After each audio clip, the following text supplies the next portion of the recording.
As we sing this song in tune and melody with your harmony. And we are rolling. Hello, humans, and hello to all those non-humans and ascended humans also watching. Gita Rose here. Thank you for tuning in. This is another episode of Gabbing with Gita, and I am joined today with Jennifer Wan, movement coach, soul linguist, Akashic Records reader, light-centered meditation guide. And Jennifer's words from her higher self to herself and to all of us. It's time. It's time to share your inner reality with the world. Create, write, embody, and share your process to be of service. Hello, Jennifer. Thank you so much for joining me today. How are you? Hello, beautiful being Gita. I'm doing great. I feel so amazing right now. And thank you so much for inviting me to this flow with you. I'm just so excited of what is to unfold together. I thank you. Oh, absolutely. It is my joy and my passion and my pleasure to just gab with people and have fun and see where it goes, and to be able to share what other people are up to within our community. So just real briefly, because I've really witnessed within you on social media and watching things that you're sharing within the past few months, it really seems like you've just blossomed. And here you are for people that are listening, because eventually I will get this on Spotify and stuff like that. Jennifer's background is all these beautiful plants and flowers and just gorgeous colors. And I really feel like that's just such a depiction of what I've seen happening in your expression, certainly within the last few months. So perhaps let's just hear just a little bit of an overview of who you are and what you're providing, and maybe how these last few months of being in our current climate has really allowed you in particular maybe to really blossom and flourish. So yeah, I'll give you the mic. Thanks, Jennifer. Thank you, Gita. Also beautiful. Thank you for that beautiful introduction. My journey of blossoming, as you would say, it first started, I guess the pivotal moment for me was 2 years ago at the end of 2018, when very foundational relationships, my job, everything that I felt was to be where I was going to be rooted in, it all simultaneously, everything crumbled down. So my long-term relationship came to an end abruptly, and there was no room for closure together.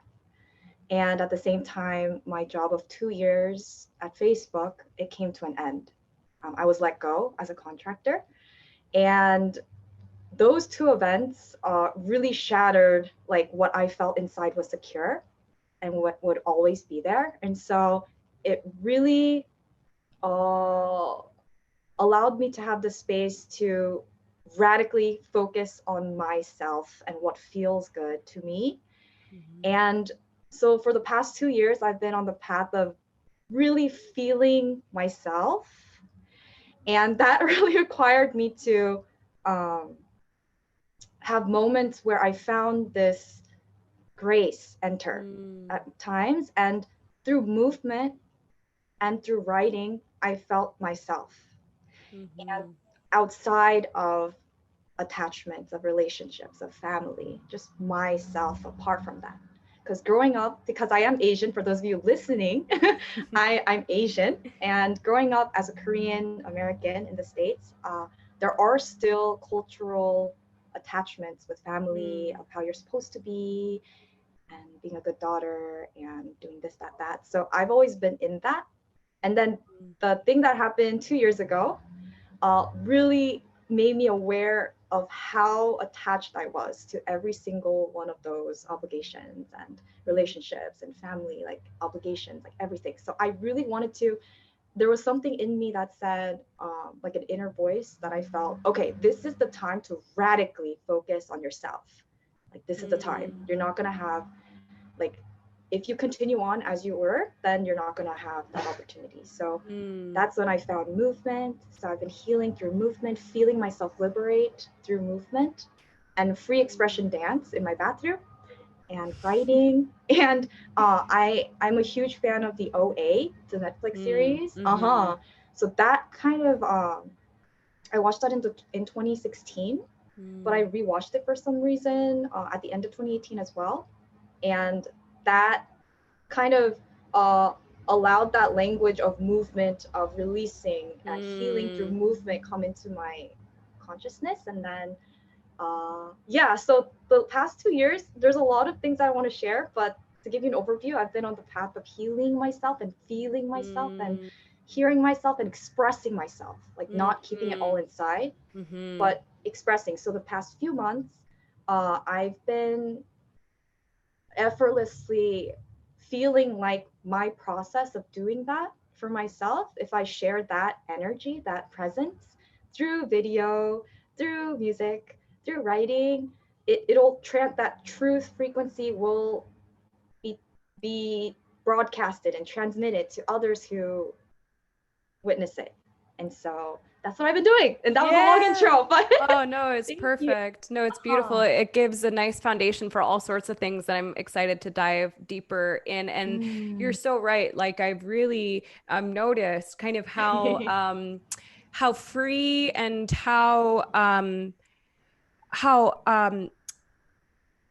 why I'm having an issue with the word, like how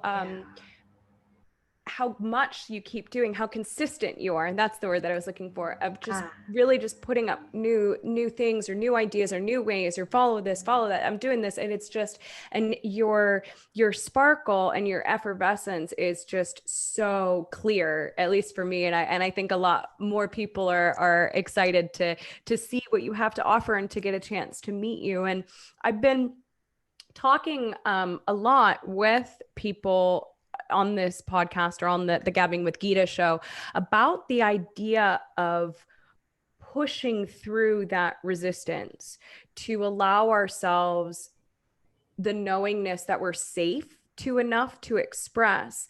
And I think a lot of times, of course, because different symbolism and different experiences pop up in our reality, right? We have like different archetypal expressions.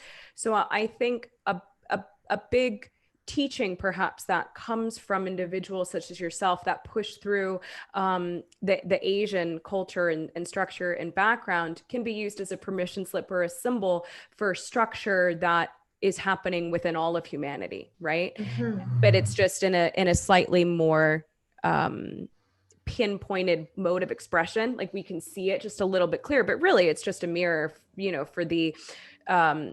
for the compression that is existing in all of our races. So I'm curious if you are able to put words to how you did it. Like, was there fear in terms of getting and dancing in your bathroom in those first early stages? Or like, how did you, in your own words, like really know that you were safe enough, that you were needed to just like push through that constraint and express?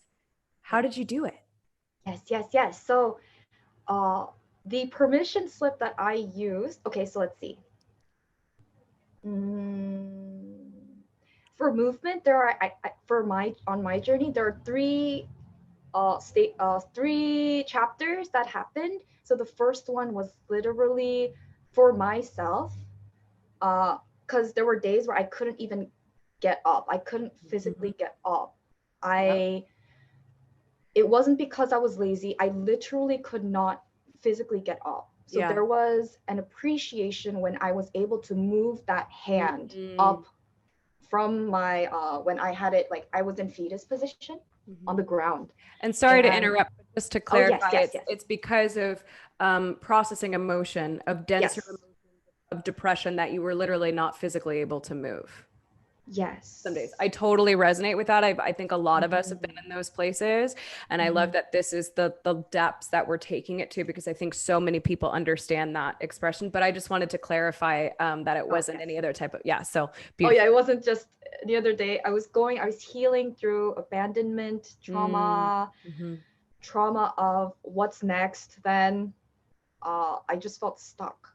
I felt, well, I was honoring other people. I was loyal, and if that doesn't work, if people abandon me, then what's next? So the The, first chapter, yes, the appreciation of being the able to move. appreciation, Yeah. yes, that.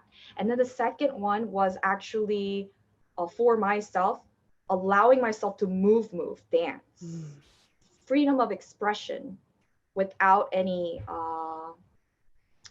without, so I go in the bathroom and I just turn on the music, and I'm not recording, I'm just turning on the music. I just like look at myself, because we also moved, our family moved during synchronistically, because I moved back home with my parents after all that's happened. I was in Northern California, and I was there, and everything reminded me of all the things that used to be. And so I wanted to reground myself, and so I moved back to SoCal with my parents, and feeling and thinking that going back to my roots will bring me back to my roots, so that I could start from a foundational rooted place. But that also had a set of challenges clashing. But the bathroom that we had, the new bathroom, it's like a studio. There's a huge wall of mirror, and it's as long as maybe like let's see, two bodies. If I were to spread my arms out, and then there's two of me making a line, that's how long the mirror is. And so, and beautiful lighting. And so I just turned on music one day, and I just like let myself dance and see myself dance, and I was having fun, and I could see it. And then last summer I was curious how the video editing, because I'm also very passionate in editing videos and capturing moments for people, and taking candid shots and putting a story together and sharing that. I wanted to know how TikTok app was, like how they edit those videos. That's really cool, short segments of music and things. And so when I downloaded the app, the learning curve was, it was really easy to use. You just choose a song, or you choose a random song that's recommended. You play the song, and then you click on the record, and it's front facing camera. And the music plays for 15 seconds, and it counts down from 3 to 1, 3, 2, 1, and then it records. And so you just do whatever. And so for not being afraid to share that part of myself, it came from it wasn't even relevant that people are going to watch it. I just did it for myself. I wanted to see myself having fun, or me, what would come out if I play a sad song? Like what would my body do? What would my face look like if I really feel into the song? And so I was more into and curious how I would look if I were to, as I would say now, channel the song, like the feelings and emotions of the song. And there was something so liberating about that, and so delicious. And so after I do like an hour of doing that, which would amount to maybe like 5 different videos, of 15-second videos, because I would keep playing it until it felt right, like when I see myself. And so there was like a self-witnessing and self-liberating thing that was happening. And then it was like a cherry on top to be able to have that on a platform for other people to witness, because it's me being authentically just randomly expressing myself as it comes out. So that was the first step. Oh, it's beautiful. The level of, thank you for sharing. Yes, so I love what you said, starting with just those days when you were able to move your hand, of like anchoring in that appreciation that you just felt a little bit better than maybe you did the day before. And I think that's so important for so many of us right now, is that awareness of the appreciation. And that's something that Bella talks a lot about, and I think a lot of us know, but I think sometimes we even still skim over like how potent that can be. And I love all of the symbolism with the mirror, and being able to play, just allow yourself to play and to express and to witness yourself. And what a cool way too to utilize our modern technology in like a really healthy, holistic way, to utilize an app to really help heal yourself. Like that's super cool. And that's really using everything at our disposal, right? In each and every moment, especially when we're in those denser places, to not take anything for granted, you know, and to like always see the potential in everything. So I just love that as well, that you took this kind of an app that almost like a lot of people, at least I'm not that much older than you, but I'm a little bit older, but that's enough of a gap to be like, what is this TikTok thing? Like, I don't even understand what this is. Yeah. Especially an app that kind of has a little bit of a kind of a negative or weird stigma in certain circles, to use that in a way that's just like so positive. So that's just so fun. And I love sharing that. And there's so many different nuances and teachings and reflections in there for people. And I know that you also play piano a little bit and sing. Yes. So I'm curious that maybe you kind of went through, like, your first phase was just the appreciation of it. Your second phase of it was allowing yourself to move, physically dance, moves. Maybe there was something in between, but I'm also wondering how you went from that, witnessing yourself, seeing yourself dancing, feeling different moods of the songs, playing with the technology, and how you went to then maybe vocalizing and bringing through more of your, because that's kind of the next phase, right? It's like, right. For a lot of people anyways, it can be even more challenging to get it through the fifth chakra, to get it to actually speak their truth. It can be different than moving their truth. So if you want to touch on that just a bit, if it is relevant for you, what that was like beginning to sing and then share yourself, you know, on camera for the intention of people to see you. I love that question. I love it when I have an invitation to answer that question, because what I also realized through this whole healing journey was exactly that. Like, I recognized most of my life, I had an opinion, but I didn't share it because I'm thinking about how others would perceive it, and then I would just stop. So actually, before the TikTok phase, so my birthday last summer was a very pivotal time for me also, because in my healing journey, because I created a container that allowed myself to experiment with how things would come up, how I can express, but in the presence of others, but authentically be myself. So what I created for myself was, when I turned 28 last summer on July 24th, I was like, I want to capture raw, authentic unfolding of my expression as it is for 28 days. So I kind of made it like a game. Cool. And so I wanted to do a 28-day live stream challenge. So Gita, I don't know if you were aware of like that I did, 28-day live stream challenge, apart from the yoga thing that I did recently. But I saw the yoga thing that you've done recently, but tell me about the other layers. Yeah.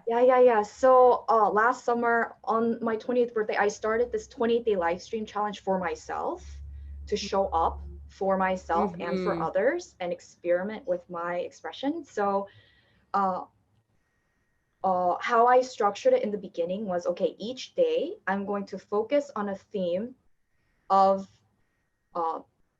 what the collective understands as like a theme for an age. So day one would represent age one. So what does the collective have a unified understanding of for the age collective of one? And then, so day 18 would be about the theme of 18-year-olds. And so so in that container, and we have a closet next to the garage, like for storage space, but we created it's a literal cubicle. Like I could only spread my arm out. Wow. And there would be a wall. It's like that, it's a cube. So we had my keyboard set up there. I have my mic there. I have my guitars there, my ukulele. I have my favorite books in the back. I have, what is it? Yeah, so those were the things there. So from an hour to 2 hours every day, I allowed myself whatever I was inspired to do in that moment while on live, I would do. So first day was about initiation, because when you're day one, you have your first birthday and you're initiated. It's like a first rite of passage. You have your first birthday. So I talked everything about what came up for me for that, whether it's a story about myself or a thought that I have, anything. And if I have a filter and I recognize it, I would share that out loud. Mm-hmm. And then if I was inspired to just play the piano, I would play chords and it turns into a melody, or I would sing, anything. So I did that for 28 days, and it was such a powerful thing at the end, because I was like, oh, I can just be myself and I don't feel right. And I didn't really engage. Yeah, in the beginning, I didn't engage with the chat. It was for me. Like, I wanted to feel, I had to know for myself, okay, I'm being authentically, radically myself, and I'm speaking out what I'm thinking and feeling, and sharing like what I'm feeling in my body, anything, and what comes up, any ideas, no matter how silly it is, I just say it, and knowing that I'm being witnessed. Oh, but do you know what I mean? I totally know. Yes. It's so exciting, and what a brilliant creative idea. And I think that's potentially so inspiring for people listening, is to know that they can kind of take that model and play with it. And so many things are so helpful and applicable about that, of giving yourself a container, creating some structure. And I was just talking with Patrick Hayes. By the time yours is up, his will be up. And he sharing also in his moments of pushing through to create content and filming himself talking for YouTube. He was saying it's really just about a level of commitment. And I love what you just added to this about, well, how helpful it is if you create a game, an expression, a permission slip, a structure for yourself to even commit to, like writing something out or whatever it is. And then like being like, okay, no matter what, no matter how kind of uncomfortable I feel. And then even taking it even further, like really, really applying the formula, right, of following your joy each and every moment and committing to it all the way through. Then you allowed yourself to even expand upon these themes and come up with a larger idea that gave you more structure, such as, okay, day one is year one, day two, I'm exploring the collective idea of a 2-year-old, of a 3-year-old. And through that allowance of structure, we can actually go deeper into the expression. I think that's so helpful for us as humans. It's in my experience of being an actor, improv, if you don't have any idea of like kind of where it's going or who am I, it's really, you're like on the razor's edge. It's really weird and kind of crunchy and uncomfortable. But if you have a little small idea of like, okay, like you're the goth chick, or, I'm the, we're in space or we're at a restaurant or whatever it is, when you like start, it's so much easier to just be like, okay, and rest a little bit in that structure to allow all of the expansive expression through. So I think that's just so inspired and brilliant, and a really amazing example of channeling, of being in the flow state, right? Of raising your frequency to follow through on the action without insistence or expectation. And then fully being in the expression of when resistance is coming up, and that's then being in a fully integrative state regardless of what arises. So what a beautiful example of following the formula, and then also allowing ourselves to be in that flow channeling state. And another thing that was arising and coming up within me when you were sharing that, and just that level of free expression, and then also allowing yourself just to state when, oh, I just got nervous, or, oh, I'm uncomfortable. Oh, fun. Right. I don't know what I was supposed to do next. Okay, great. Really creates a space, a frequency, a state that is really similar to maybe when we're on a plant medicine, to when we're journeying, that kind of like free space, or and maybe just like a really light kind of, you know, medicine, not like when you're fully in that deep expansive exploration, you know, like deep into the underbelly. But I think a lot of us have kind of had those experiences that it's a little bit more light, and you're just like in the sparkly space of creativity in that way, or just full freedom of expression. And that was coming through when you were sharing that. I was kind of tapping into that also is an interesting place for people to maybe be able to utilize, again, you know, just the frequency, the state of being, to allow ourselves to express and to play even more. Right. So yeah, thank you for sharing all of that. And that is just so, it's just so inspired.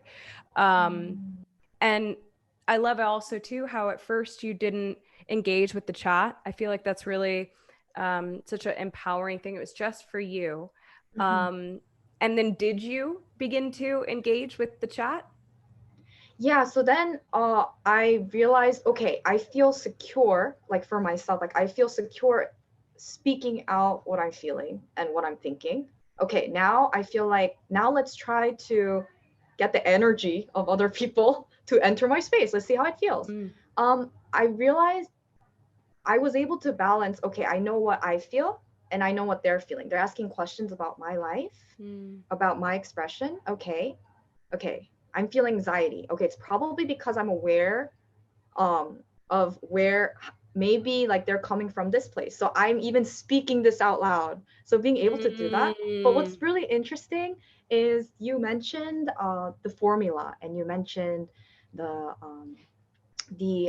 following your passion with no insistence of the outcome. And the whole, so the Bashar teachings, I actually, my partner Jay, he's we're very well versed in the Bashar teachings and channeling material and the Law of One, and I was introduced to it like after my live streams. I started to have an open mind and allow those to come through, and so everything felt like my whole healing journey. It felt like it was so perfect. And I think that's what we will each feel, that if no matter what we believe or how we believe it, everyone has their own unique way of feeling their authentic self and that like inner voice. I feel like my way just happened to need that live stream platform because I needed to feel, as an introvert, I needed to feel myself, be myself, but also giving myself the permission to feel that within others' presence. But the way that I could do it without being affected is by doing live stream. So, and I love that you're doing these thank you. podcast. I love this format. Oh yeah, so thank you for your flow. Of course, you are so welcome. And here it is. Here's where I'm going to throw it in. So I am in no way officially affiliated with Bashar Communications, but I am always endlessly appreciative of April Rochelle and Darryl Anka for all that they have given and provided for our community. And yes, like that's the beauty and the simplicity of what the hybrids bring through is this level of translation of what is really instinctual to us if we really allow ourselves to be in that space of understanding. And then they boil it down into these, you know, these simple steps that I do feel is completely applicable and needed to kind of repeat in the same way, because why reinvent the wheel? And this is just how it goes. You do a sun salutation a certain way, the notes of a scale are laid out a certain way. It's just kind of how it goes. And so what a fun, again, example of how it's so simple and relevant that you were executing it. You were committing to it perfectly, the formula in that case, without even knowing that that's what you were doing. Because it's so natural and instinctual for sure. And what I also think is just so beautiful too, again, to just kind of mirror and reflect for people that you knew that it was for you first. Mhm. So you Mhm. found that, just like you were starting with the dancing in the mirror, you found that space for you in the live streams where it was just so fully for you, witnessing you first, and Mhm. then stepping into that space of discovery with experiencing other people. Right. And then in your experiences, Yeah. were most of the comments or interactions, questions, were they love based, were they encouraging? What were the reflections that you received from that? Mm. From the 20-day live stream challenge, they were mostly men, Mm. and some of them were my past coworkers. The reflections that I got were they were engaging in dialogue with me on my belief systems of the themes that I was talking about. Mm. So it felt like a dialogue. They were not fear based. Some of them were inappropriate, like Mm-hmm. sexual inappropriate. But yeah, but I just knew even through that I am providing, because I knew also that this would be like it's all recorded and I have it still up. Mm-hmm.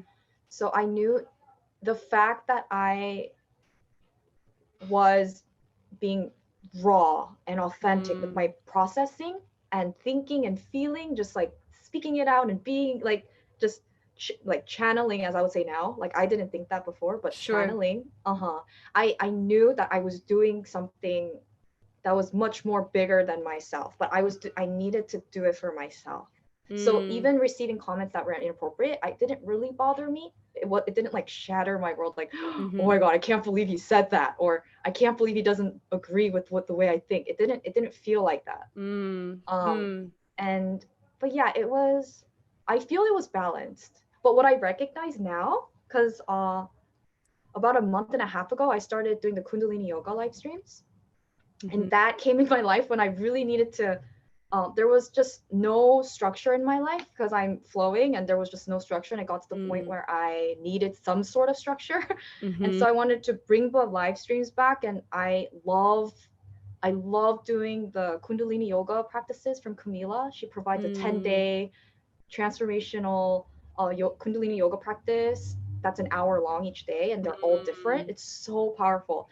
And so I wanted to, as I align myself with my spirit body, as I would say, to my physical body, and allowing it to work in synchronized manner, aligned way, and feel myself and my awareness, I created that structure. And the reflections that I got back through chat is so different than the 28-day live stream challenge. Mm. These were also from men, but they were so appreciative of Mm. what I was doing, and Mm. and the wisdom, as they would say. And like someone said I saved their life, and Mm. it was another scale, like Mm-hmm. another so that was So in interesting. It's beautiful. Thank you for sharing that. And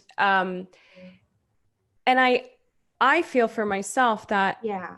there's so many different things, right, that people may have fear over expressing. And I am kind of in this series utilizing stepping out on social media and sharing your gifts and your services again as like a permission slip for different Mm. ways that we can understand the story of how we can shift our reflections in any experiences that we have. Mhm. And I'm sure, or I would venture to guess, in the first 28-day live stream, that you didn't really know or have the idea that, oh, I'm just interacting with different versions of myself in these different Oh ways. no. Or but you knew this is for me. You knew Mhm. enough to be like, okay, there's a lesson here. Uh-huh. And then it becomes the refinement process, right? It becomes, this is the really beautiful space that I think you just have built in instinctually of being in the integrative response, regardless of what occurs, of being able to witness the reflection of something that is perhaps really like inappropriate, even, or showing the polarity of a belief, and you were able to know that it was a lesson or something for you, whether it is to not say something, to stand up for yourself, to not respond, to not take it personally, or whatever it is. And that once again, we build that deep inner communication, then we step out and start receiving the external, and knowing that even when it's challenging or weird or uncomfortable or kind of, we can begin to always utilize it for lessons. And then you go through that next phase, and then you pop out and try it again, or you do something different and you receive a different reflection, again still coming from aspects of your own consciousness, but now you've reached a level, and it's a different reflection. So you really experienced that very viscerally, like very literal, would you say? Yeah, I would say so. It's very it's fun to be able to even have a record of it, not just in your memories. Yeah. And I want to also share like the channeling. The akashic records is a form of channeling, and that happened. Uh, can I share that? Oh, of course. Yeah. Yeah. So the channeling opportunity came up when I experienced my first akashic records reading at a meditation circle here in Tustin, California. Jake took me to a meditation circle of a mutual friend and close dear friend, and she had a guest. Her name is Alyssa Raw, and she is an Akashic Records practitioner, and she received training to open up the Akashic Records from a shaman, and she opened it up for the group after a cacao tea ceremony. I've never heard about the Akashic Records, and so I didn't know what to expect.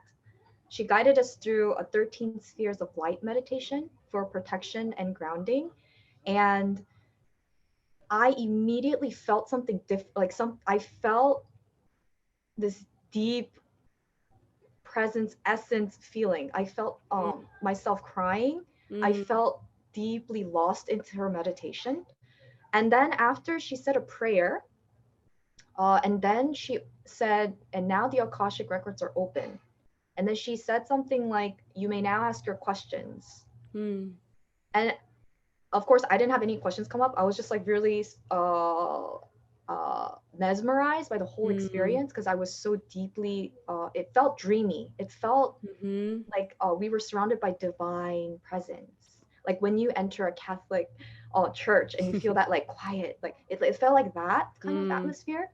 And through that experience, because my partner Jay is very close with Alyssa, she, because she's constantly traveling, doing healing modalities for other people. When she came back a couple months later, she visited.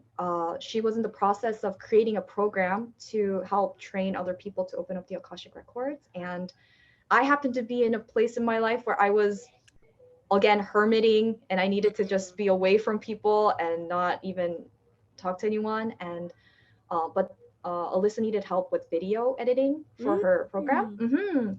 And her something about memory and something about computer wasn't working, and so she came to visit me with Jay. And through that, because I can provide that, and I would kind of resistant because I still needed to be by myself, but it happened, and through that I was able to effortlessly also learn, like be a part of the program, which was a 3-month program. And that just transformed everything for me. That was back in March. Oh, and I love the idea of the Akashic records in general, because I really think it's another example of how a bit of structure allows us to deepen into our ability to tap into what's like always around us, like it's because my understanding of the word Akasha is that it's simply enough means space, the space within, right? It's a Sanskrit term. So there's the Akashic records in between each cells of our bodies, in between our bones. Yeah, it's literally, it means the space. It means the space of all information. And so really the Akashic records is everywhere, is everything. It's in every breath. It's all of our divine capacity to tap into the one moment, to tap into the nexus point, the spark of creation. But there's become this more modern idea of opening the Akashic records and right. And it's a great permission slip, right? And it can be thought of in that way, in terms of it being a place that we go, or a a record of the most likely timeline or of the most likely lifetimes or whatever it may be, the most needed relevant information. But I think it's another really great example, again, as I was saying, of like of a permission slip that gives us a little bit of structure that allows us to go deeper into something. So I see you kind of giggle and laugh when I say that it's not really, no, I love it. I love it when it's not really like a place, right, that we go to. Yes. So in your translation, in your understanding, what is the akasha? What is the records? What is the akasha to you? Well, my relationship with the akashic records has transformed. So I'll go into that after. But the way that I would explain it is, I explain it as it's like a Google search. So everything already exists, right? And you could think of the akasha, like you said, it's the space. So it's a part of the elements. So there's air, fire, water, and air, Ether. fire, water, ether. Air. Wait, so is it's the air. It's air, fire, water, earth. Earth. And then the ether. So the akasha. Yeah. So when we all get into a place of surrender moment to moment, for whatever reason and however you get there, we do get these random things that we feel or see or hear, and that's when you tap into the akasha. And I also say, I also explain it as a Google search. So when someone asks a question or says a statement while the akashic records are open with the intent of it being open, the practitioner, the reader, would be able to then see or hear or say something that's energetically of resonance to that question, the energy of that question. So that's how we tap into it. And yeah, and so what's really fascinating now, it's evolved. So when I first was learning the different feelings of awareness of what's coming through and what's really coming from me or what's coming from the akasha was I first started seeing images, and I knew that I didn't prompt it. Like I would not think of that if a question about what is my highest excitement, like I wouldn't see something like that. So how I first received messages from the akasha, tapped into it, was when you see the TV or a laptop and you close your eyes, or if you look at the sun and you close your eyes, you see black and then you see an outline of that object. So what happens to me is, because we're having our eyes closed and we get into a meditative state where we get into gamma state, and then when someone asks a question and I start seeing outlines of images. So I first started seeing that, and then naturally it evolved to me having an inner sound. Like I don't hear it, but I hear it inside, and then I feel like I have to share it, like an idea. It's different than thought. Like it doesn't feel like I have to. It's like an inner ear feeling. Yeah. And the way that I translate that for me in that channeling space or in that intuitive reading space, like, and this is just me kind of sharing what I'm feeling and experiencing when I hear you share, is that it's really the akashic records. And that way it's just one term for, like what you said, it's the Google search. It's always there. It is the ether, and it is in ways the space perhaps that we are tapping into any time that we are really in like a channeling flow state. And then the more that we deepen into that ability to express, the more and more we go into that space of the quote unquote something other coming in, right? Giving us information, which is really just the expansion of the totality of who we are as beings. So that's just kind of how I sometimes think it's so funny that in our modern new age spirituality, there's all of these different terms and labels for what is essentially the same thing. Right. It's just different ways of saying it, or different permission slips, or different techniques, or whatever. So, and I honestly, sometimes I'll be real honest, because that's part of like kind of where I like to go. Oh yes. There's a part of me that has kind of like a punk rock eye roll when I hear someone say, "Oh, I'm an Akashic Records reader," and I'm like, oh, Bro, you're tapped into your intuition, and you're channeling, and you're bringing through what's always there. But then I also understand the validity behind, again, as I was saying, like being a sense of structure, and the permission slip, and in ways the consensus belief, that like creates a level of support, that creates a level of play and discovery, and a precise permission slip that actually brings through more information. And so I think it's really cool that you are really allowing your own translations and your own understanding of the akashic records, or the intuitive space, the channeling, the explorative space, to find that Google search in every cell of your being. So I just think it's super dope that you're finding your own that. Thank you. And now it's evolved, Gita. Like after having a session with you, with Bella, I found myself maybe tapping into that frequency too, because I found that after the session with you, I felt myself channeling like vocally more. So it's like, it feels like it's exploding, like I'm really loud, and like I have to. And then I found, after my recent Sedona trip of our hybrid dream camp, I found that even outside of the container of the Akashic records, of like intention setting to open it and then intention setting to close it, even outside of that, I sound like that personality, that like thing comes out. Yeah. And I don't even prompt it. It's just like, now it's here.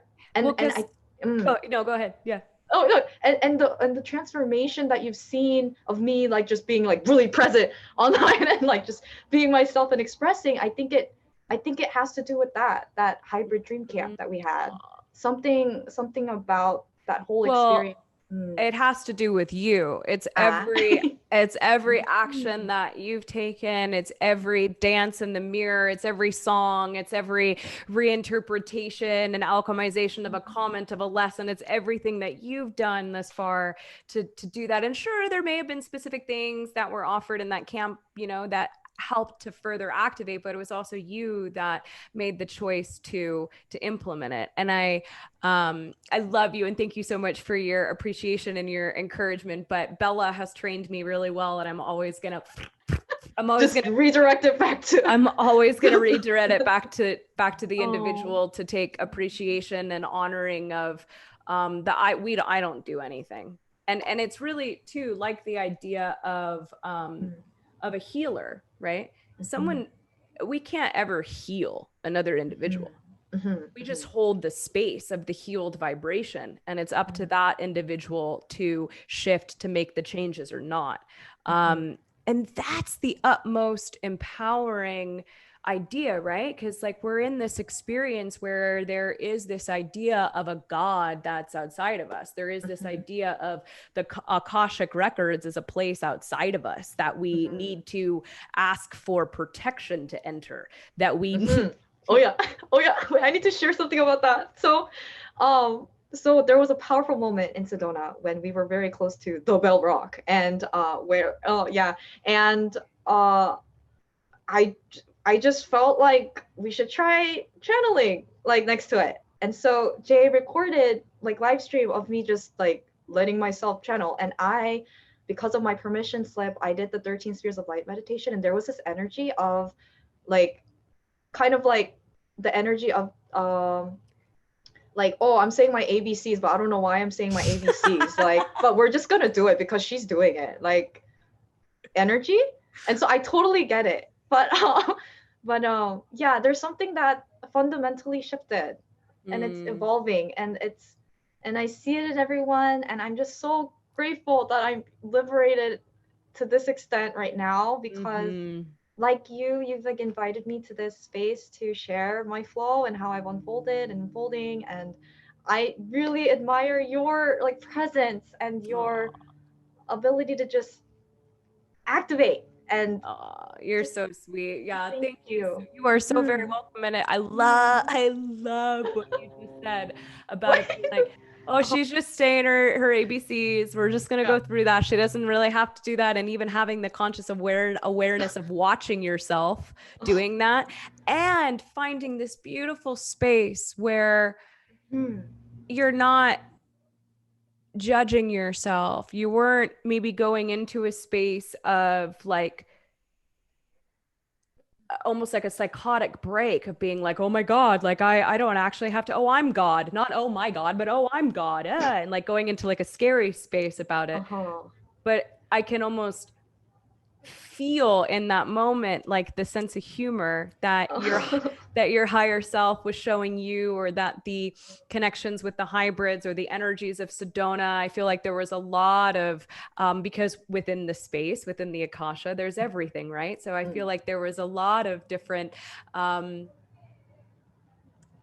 embodiments of mastery, your higher self and your universe and your world and your version of Bellrock and your version of the hybrids and your version of all of the all the elementals and indigenous peoples. There was a big kind of collective that I get the sensation that was just kind of like giggling. I was like, oh, that's really cute.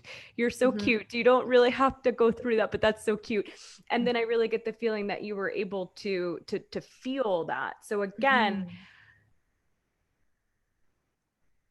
the importance of that awareness and like seeing that kind of cosmic giggle in everything that we do, right? I think really helps us to maintain that like balanced place to keep playing.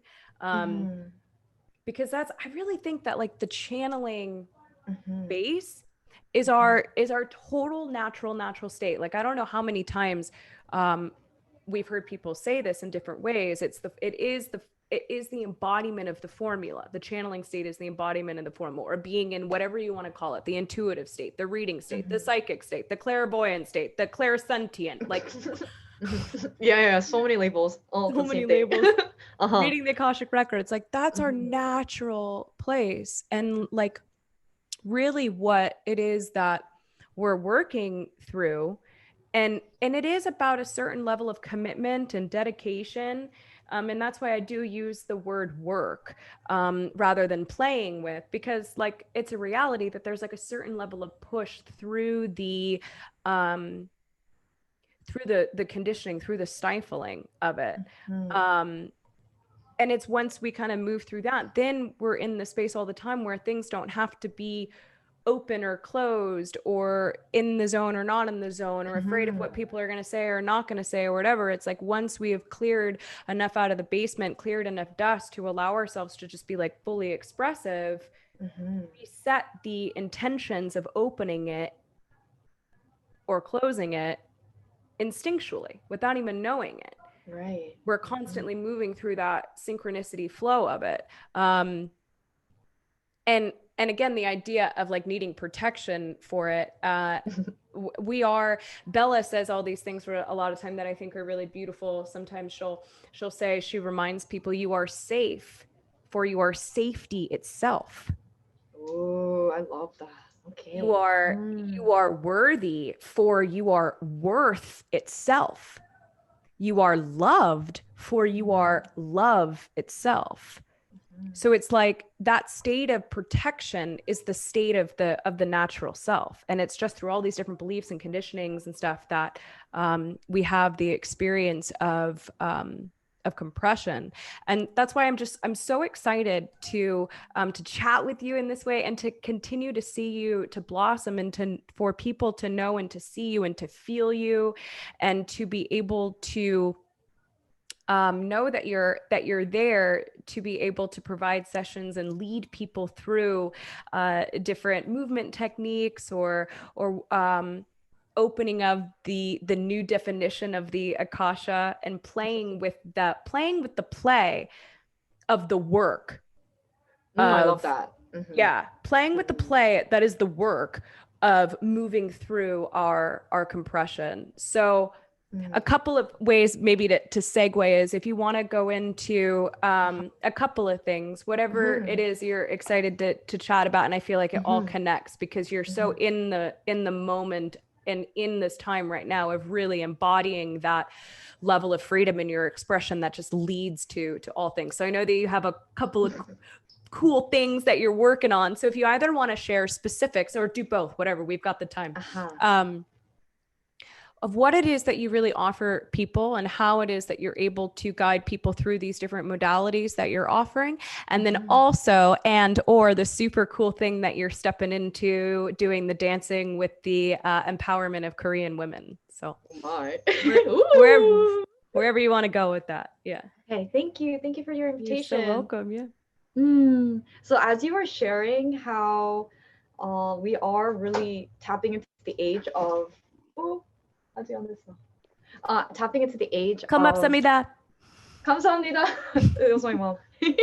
That's all I know. Thank you. Oh yeah, that means thank you in Korean. So I think right now, like what for myself too, what I'm still aligning to is feeling in the integrity of like what and honoring what I'm feeling. So even if it's not preferred, if it's ugly, if it's resentment, if it's frustration, if it's annoyance, if it's all those, when it comes up, just allowing it to be an opportunity to reflect, well, why do you feel that way? Like, where is it coming from? So so I'm on the path of honoring how I feel. And as a Korean woman, as a Korean American woman growing up in the States, I was born and raised here in Southern California. But my parents are very traditional Korean parents. They had an arranged marriage. They flew out here back in the early 90s. And I grew up, so I'm fluent in Korean. Even if I was born in the States, I'm very, like, I have a very traditional, like when I step into my home, it's Korean, like Korea. It's like the world of Korea. You have to take your shoes off. You have to say like, oh, thank you for this meal before you eat. There's like these societal norms and all these things. What I offer is from that space. I was in that. I was very good at it, and I was comfortable. But I was in a 5-year relationship, and I came out of it. And how do I explain this? So from a world of obligations and fitting into boxes that were the boxes that was created by other people, I was the perfect like model for that. And then I came out of it, and now I'm out of it. I'm still working through it, but what I provide is a mirror of one honoring and being in integrity with how I feel, and shedding and breaking free from what does not serve me, and like recognizing what feels right for me. And so I can provide creating the space for you to unfold and recognizing, feeling your center outside of everyone else. I provide movement coaching. We could work through it. And then I also provide the Akashic records, which is like a space where we have meditation together, and we enter a very present space together, and then I can share what comes through for you. And also I want to share a very fun story of what has manifested into my reality about a month and a half ago, and it's still continuing. So a month and a half ago, so I'll just share the story. Okay, raw and authentic. Yeah. Okay, so go for it. Okay, so my partner Jay forwarded me a Instagram story of a mutual friend we had in high school. And she is an actress, and she here in LA, and she also is Mulan at Disneyland. and she was a part of a dance cover group, a Korean dance cover group. So for those of you that aren't familiar, K-pop groups are well known for their choreography and their music videos. And so our friend Lauren, she was a part of this dance cover group. It's a group of friends, a group of 5 Korean women getting together. They're not all dancers. Some of them are actresses, some of them are hobbyists of dancers. And they get together a couple times a week, and they practice the choreography of a famous Korean song, a K-pop song. And then they create their own version of the music video. And so fun. Yeah, she happened to post something on her Instagram story, which I didn't see because I wasn't doing social media at the time. that said, oh, if anyone's interested in joining a Korean dance cover group, we're looking for someone. So I saw that, and without even thinking, I'm like, me, me, me. I like replied back to her like, me, me, me, me. And then and then she immediately replied back saying, okay, well, I'll give you their contact info, blah, blah, blah, blah. And so I didn't know what to expect. I didn't even think about how I would feel like being with other like Korean women who aren't from the States. Like they seemed like they were all like from Korea, which this is a belief system, but there's a stereotype that people in Korea are very intense, like perfectionists, and everything has to be perfect, and you need to have some sort of status, and you have to be rich, or blah, blah, blah, blah.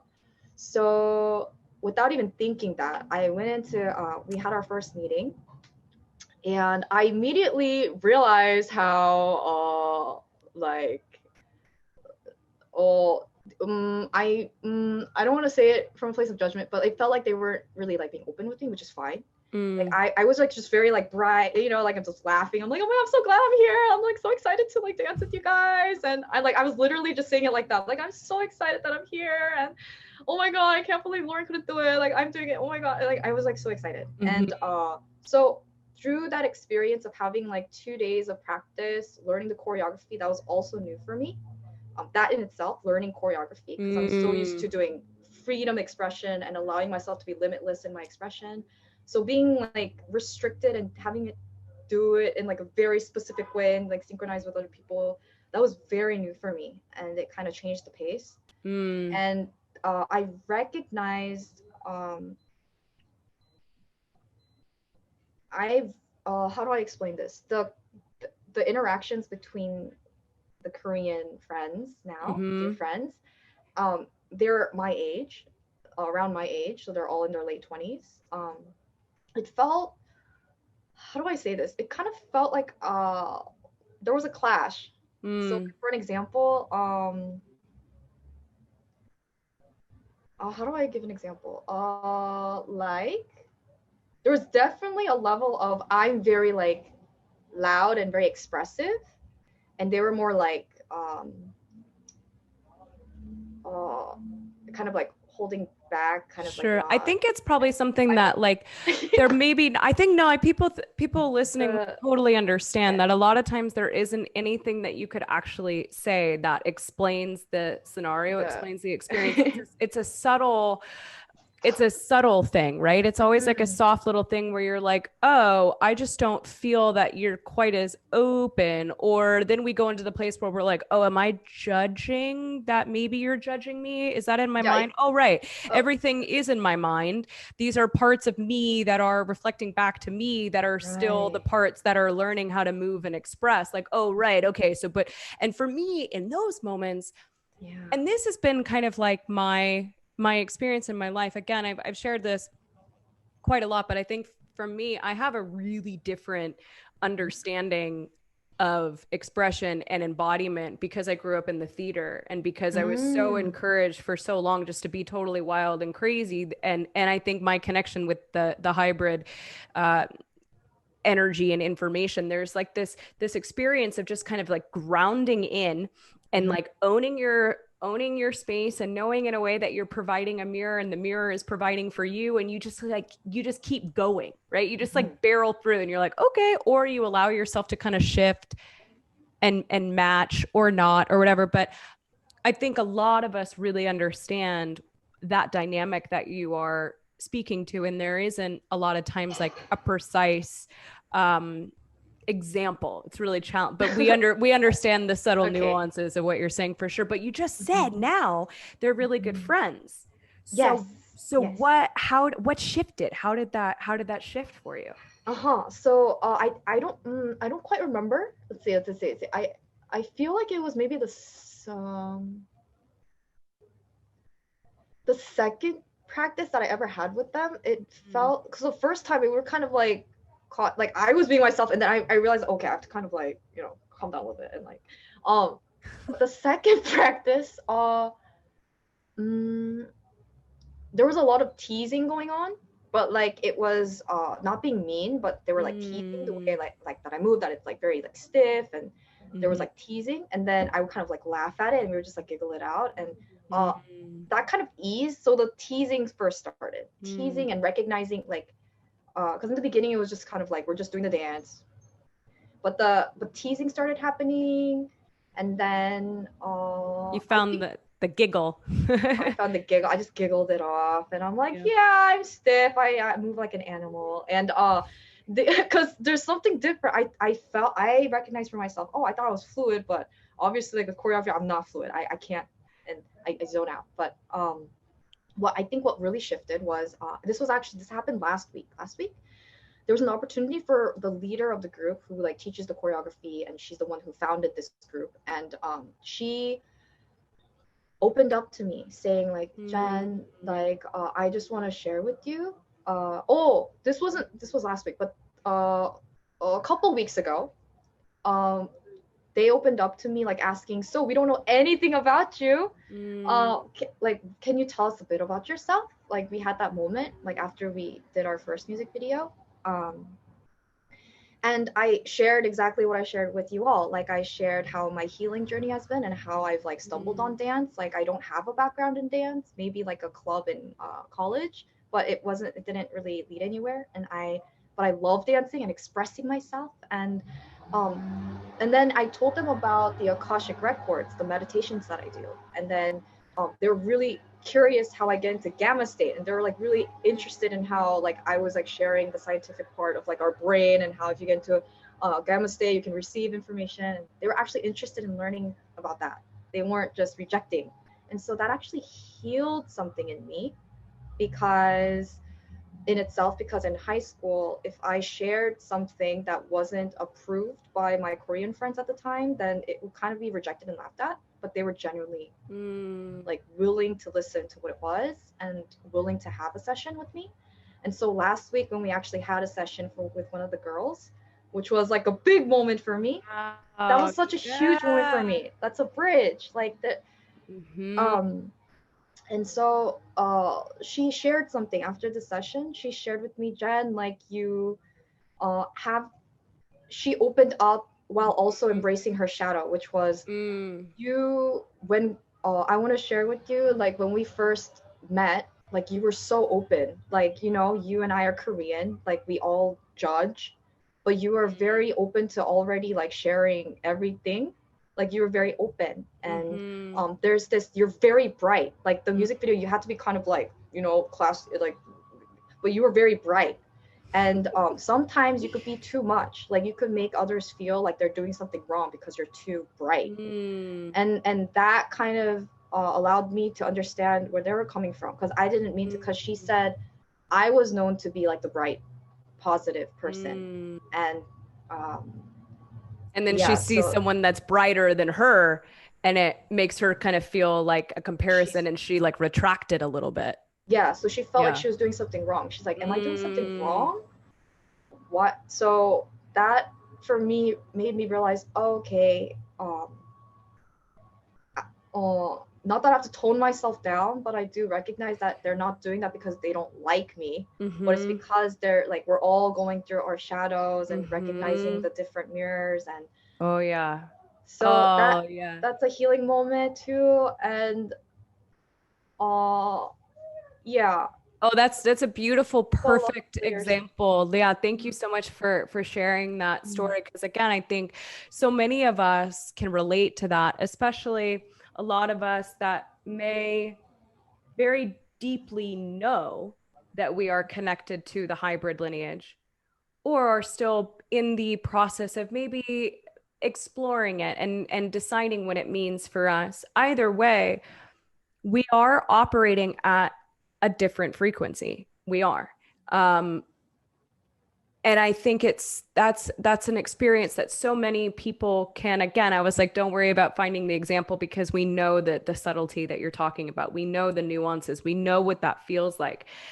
And I think a lot of us get caught, and I still do in moments in interactions with people where I'm like, oh, am I doing something that's wrong? They really don't like me. And then I'm like, oh wait, no, like exactly like you just said, those places within us that are still looking through the shadow, and I'm mirroring in them the things that they don't like about themselves, and then they're mirroring in me the things that I don't like about myself, and then it becomes this whole kind of like this kind of bizarre tension dance. But if we're, and then I think it kind of using all of, you are dancing and you are using a dance analogy is actually really beautiful, because there is a level of like not toning yourself down, but kind of sort of meeting people where they're at and going into almost like a partner dance, right? Where you're like, okay, or like, and maybe not even knowing like who's leading the dance, and you're just allowing yourself to flow. And this can be in a dance group, in a K-pop dance group, or this can be with your family. This can be with your friends. This can be when you're out at the grocery store and you're like, hey, super happy behind your mask. And the person that you're interacting with is like really kind of scared and shut down. Like this dynamic, I think for so many of us is something that's so useful to be able to know when it's applicable to kind of counter, to allow the other to lead, and to, in those other moments, know when it's necessary to kind of just keep shining the light, be the beacon, be what's possible, and find, like you so eloquently did, so perfectly did, that place of the giggle, right? Of finding, of course, still having your boundaries and still being yourself in a way that allows it to be really fun, but finding that spark of whatever binds people, so that, yeah, there can just be like the camaraderie that starts to come about, or the like frequency is found. And then when we're really open and when we're really bright, it's like an inevitability that people, if they're willing to, if they want to, they will match it. And then that's when the bridge really starts to be built, and people open up and explore. And we really are, I really think those of us listening to this are the way showers. We're the new bridge. Like we are kind of embodiments of a total new human.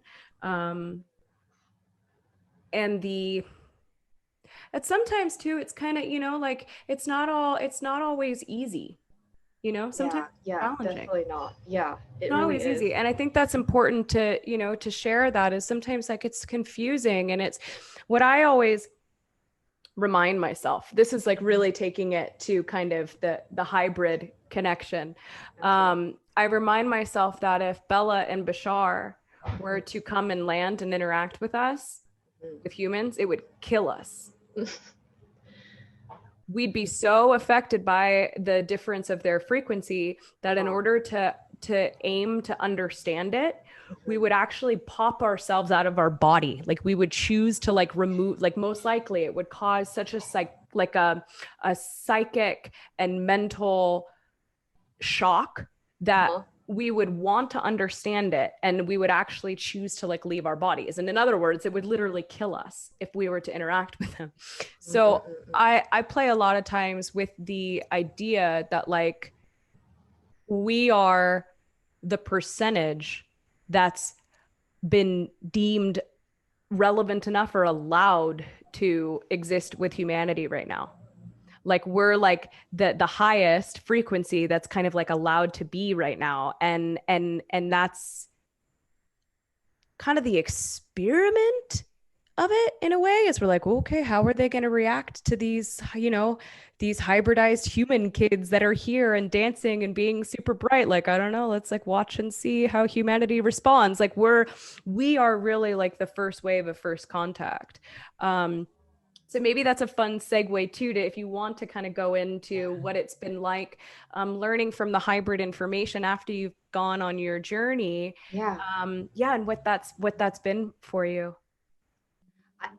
I also believe the messaging from Bella and Bashar and the entities that are here to help facilitate the bridge to higher consciousness and releasing the denser belief systems that are no longer of service to us.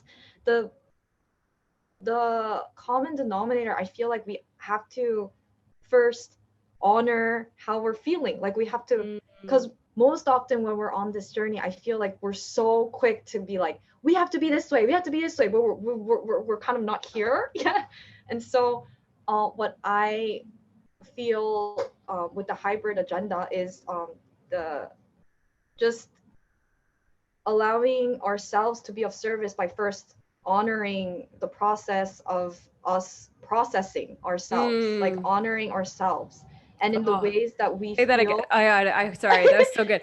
Honoring the process of us processing ourselves. Yeah. Yeah. And each and every one of us has different ways we do that. And for me, it happens to be through movement at this time, and through like singing. Like sometimes when I'm also channeling, when I'm not even channeling, I don't even want to say that. Like when I'm like in a really good mood or something, like I just sing, like it just comes out, and it's so beautiful. And so just allowing ourselves, whatever comes through to us, just allowing it to come through, even if it's not graceful or beautiful, just allowing it. I've been crying so much lately, like randomly, whether it's through sadness or like releasing something, but allowing that, like not stopping it, just allowing it to come through, even if it's like through, like on, there were many times when I was doing Kundalini yoga when there were moments I don't even understand it, but something is unblocked or something, because I ended up just crying. And like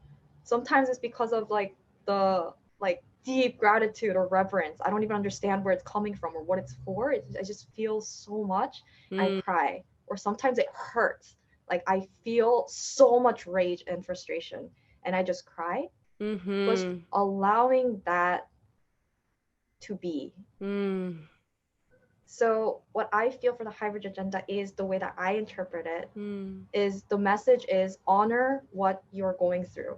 Like honor it. Don't allow your loved ones, don't allow anyone to tell you how to do it, or where you need to be to do it. When you don't feel like it's for you, then it's not for you.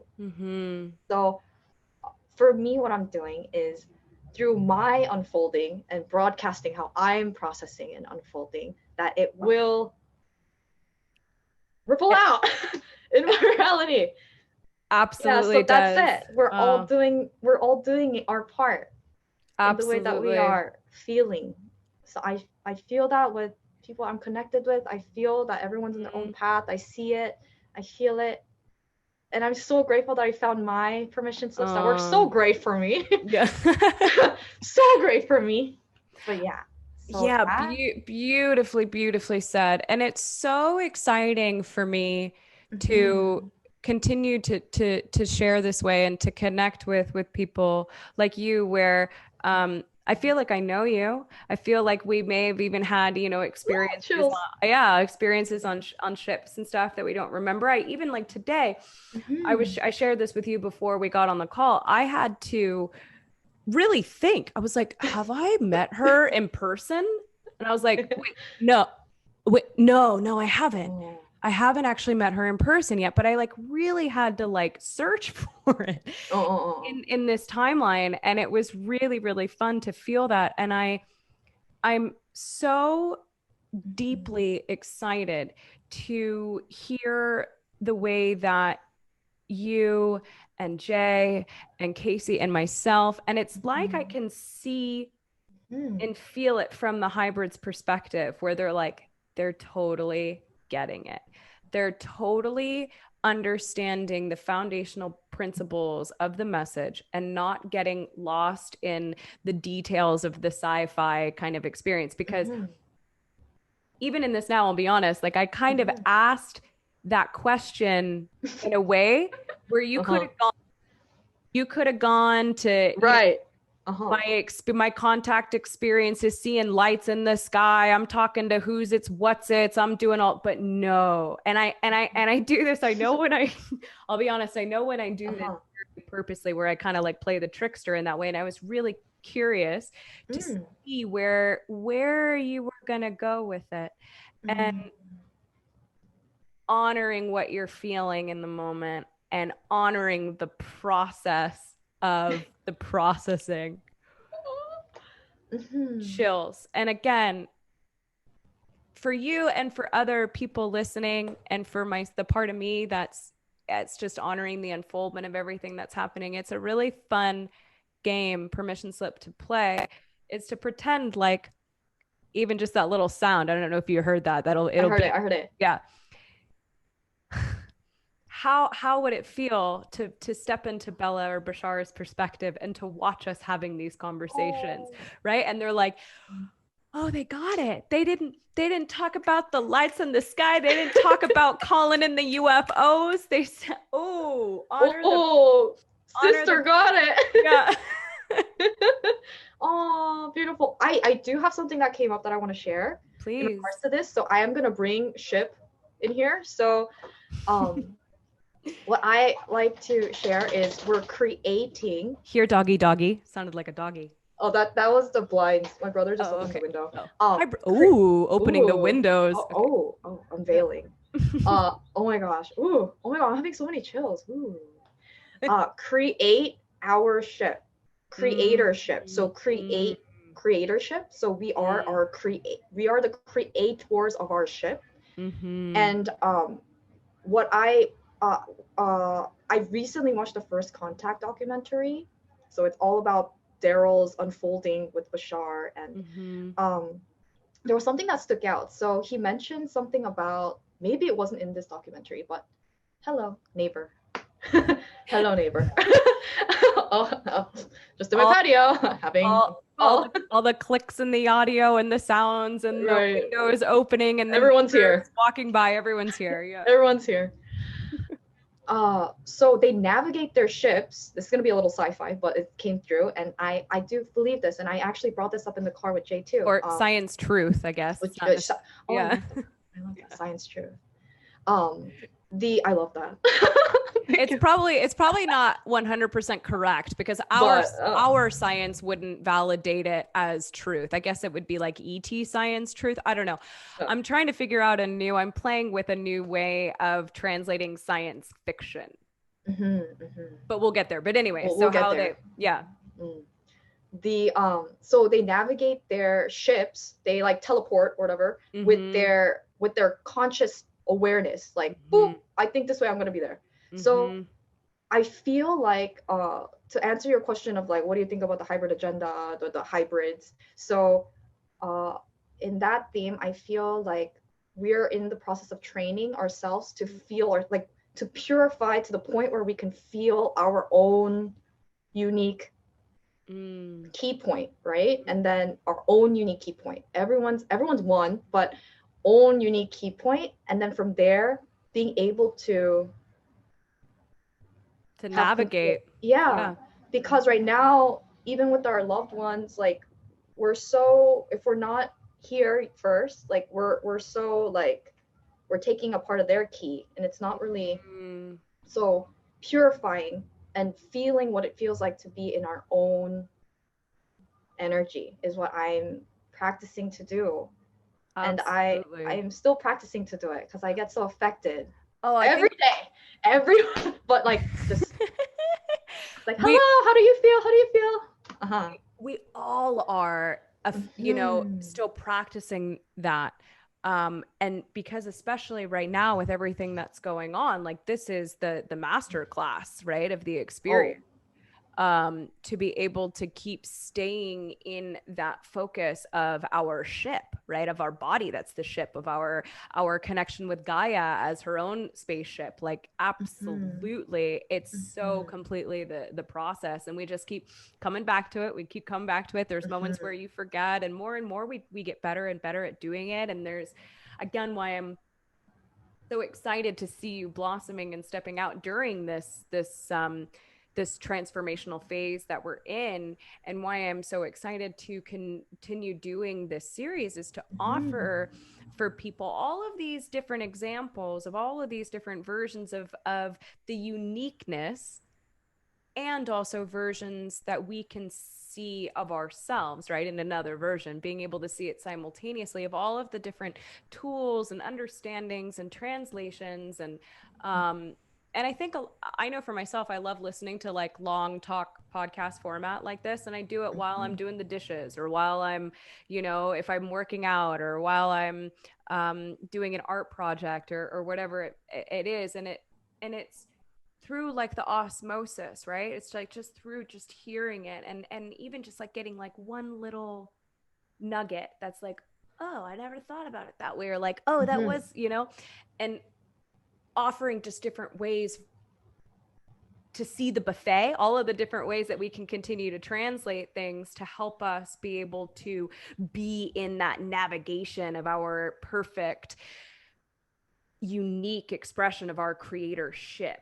So I just love all of the symbols and all of the channelings that you just shared. Absolutely. Yeah. Thank you. And that really reminded me of like what it reminds me of like when I'm scrolling on Twitter with no intention at all. I'm just scrolling on the news feed of Twitter or whatever you call the Twitter feed. And then when I find a nugget, I'm like that like knowing state where it's like, oh, this is something for me. Then that kind of feeling. I love that. Like when you listen to a long podcast, you have moments where you're like, oh, that's the nugget. That's why I was called to listen to this long thing. That was the nugget. There it is. There, absolutely. Yeah. So, and I've had moments too where you're like, wait, what did I just hear? And you like scroll back and you're like, I have to listen to that again. I was aware that I wasn't paying attention. It's just so much fun. And it's another layers of synchronicity, and for us to just hear different voices and go into just different stories. And again, I'm just so thankful for you being you, and I appreciate you so deeply. So thank you so much, Jennifer. Thank you for letting me meta-wise share my unfolding in this way. Oh, absolutely. It's Thank you. Total joy. So where can people find you? Where different places, platforms, where can we find you? Where are you at? Yeah, so all of my information is on my website that I finally created through the beautiful unfolding of the productivity of expression itself. It happened a couple months ago. Yay! It's beautiful too. It looks really good. A lot of writing, but that's me. So you could find me at jenniferwan.com with 2 N's. And I have been active on Instagram on my stories. So I share my highest excitement if I have my phone and app service. And you could find me on Instagram at Jenn _WON. And I also have a YouTube channel where I do live streams sometimes, and I upload videos of my inner vision if I'm like really inspired to share like a vision that I have of like because I love documenting every moment. That's another thing I want to share. Yeah, please share. Because my passion is like sharing what I see and feel. The art of even video editing, it gave me that awareness of frame. So like for photos too, I don't take photos. I take a video, and then from that video, I screen capture the moment that I love. And so in the same way, like I was able to integrate the every moment is new awareness. Every moment is new. It's different, it's new, it's unique, and everything's a masterpiece, but every moment is new. And so you can find me on YouTube. You have to write this whole thing out because for some reason YouTube doesn't have me come up. So you have to do youtube.com/Jennifer Smiles, where I share my inner smile. Yeah, everything will be in her description. Yeah, I'll leave the link. But are there, of course, so the YouTube, are there any other places where you're at, or that's it? That's a lot. That's all of it, I think, right? That's the meat. Yeah, that's the meat of it. That is the meat of now. Website, Instagram, and you could add me on Facebook if you'd like. Sweet. Yeah. Oh, so sweet. And I love, again, you're just so the energy and so the essence of the teachings without really even needing to have a class.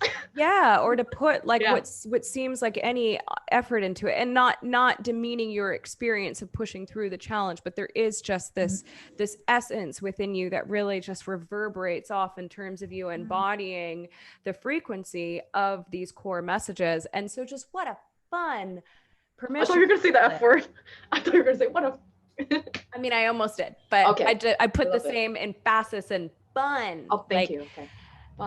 Fun permission slip in terms of not taking pictures, but using the video and then, snapping pictures for that, and really being able to see how every frame is different and how everything shifts. And there's always you know, even like the little moments in between the moments where we can see where it shifts or have the space to make the choice. So thank you for sharing that and relaying that. I think that's a really cool permission slip tool, game, exercise if people want to play with that. Yeah, taking a video of something, and even maybe something that doesn't appear to be moving, I love that. like Yeah. of a still life, and still being able to See still the see, state. yeah, the shifts in the still, like the light move, or maybe you can even see the plant move a little. Like that would be a fun experiment. Yeah. Hmm. Hmm. No, thank you. Yeah, well, thank you so much for joining me today. It has been so sweet connecting with you, and yeah, the time flew by as per usual. And yeah, I know that you've got to make it to your K-pop dance class and to continue to, yes, to continue to be a light and a mirror and a source of expression for all of us, and being that bridge that you are. So it feels like perfect timing to allow the frame to shift, and a new dance to begin for you. I love that. Thank you so much, Gita, for your facilitation and holding space for me to share my excitement and passion and unfolding. Thank you. You are Thank you. Thank you. so very welcome. So let's all take a nice deep inhale and exhale.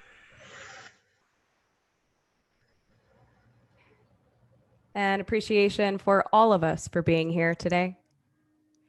Though our minds may be different, though our bodies may be different, it is through our hearts that we know our spirits are one. This has been Gabbing with Gita. Thank you so much for joining me today with Jennifer Wan, and we will see you next time. Aloha. Say goodbye, Jennifer. Bye, everyone. Love everyone so much. Bye. Happy unfolding.